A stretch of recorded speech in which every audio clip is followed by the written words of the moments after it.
Welcome back. Students are settling back into class for their first full week, starting tomorrow. And for some, though, it can be a struggle, especially for those who come from low-income homes.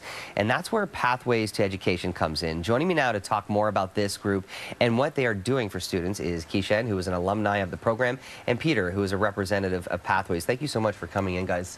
This is a very important topic because, you know, there are such direct links between poverty and crime, poverty and people dropping out, and this is an opportunity, this program that helps combat some of that stuff so kids stay in school. Talk to me a little bit about the program and how you benefited from it.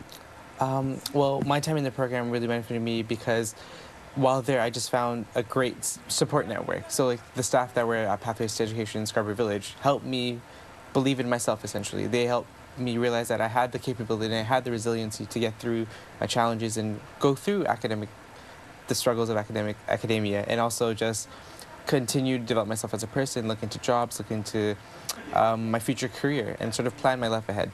What were some of the challenges you faced?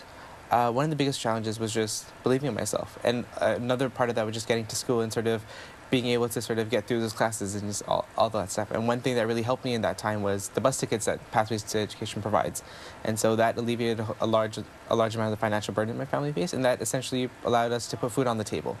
That energy that came from that sort of propelled me to pursue greater things. I'm glad you mentioned that because, you know, a big problem for a lot of low-income families is the fact that a lot of these kids are sent off to school on an empty stomach. How are they going to retain all the information from their teachers if they don't have fuel for their body to make it throughout the day? Talk a little bit about some of the other things that Pathways does to help kids to make sure that they're getting the best of their education. So there are 4 areas of support that Pathways helps provide with every student that attends the program. There's financial, there's social, there's tutoring and mentoring every day provided to students.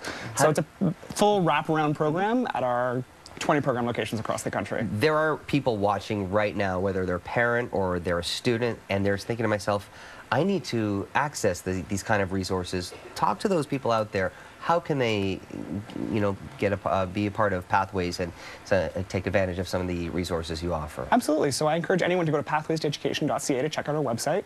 It details the program locations that we have here in Toronto and across the country. And if you are living in one of the communities that we serve, I encourage you to get in touch with our local program and register your students. And I think it's great that we've got people like Kishan who are here, who've been through these programs. You've seen the benefits, and I'm guessing, you know, people like yourself, when you talk to other students out there, you can tell them firsthand, hey guys, I did it, I benefited, so can you. Exactly, and now I'm actually privileged to be able to work with the students at the Scarborough Village Education as a staff member now myself. And so I see students on a daily basis and talk to them about how my experience was there and how they can sort of learn from my experiences, and also just being able to support them in their own growth. And it's like a great feeling just being able to give back. And, you know, the fact that, you know, you obtain these kind of resources, whether it's, you know, learning things about social or food or bus tickets, at the end of the day, this is all to help better an individual so that they can go off and become a successful individual, whatever field that they're in. Exactly. Not just the individuals, but also the families and their communities. We really try to serve the whole community that we're in. Yeah, you're exactly right. If he benefits, so the people within his family, you might have, you know, less stress, less burden for mom and dad or whoever's in the household. And at the end of the day, if it affects one person, it's probably going to affect multiple others. Exactly, and especially because I have 3 siblings myself. So my 2 brothers one's another alumni from the program, and another one's currently in the program. And so I've seen how, as the years have gone by, how they've all benefited, and like they each have their individual experiences, but at the end of the day, they come out of the program very successful, and also having that confidence in themselves to believe in themselves and go forward. I'm glad that you guys stopped by to talk about this, especially given the fact that we're starting the first full week of school tomorrow. Thank you so much for stopping by, guys. It's 1:55.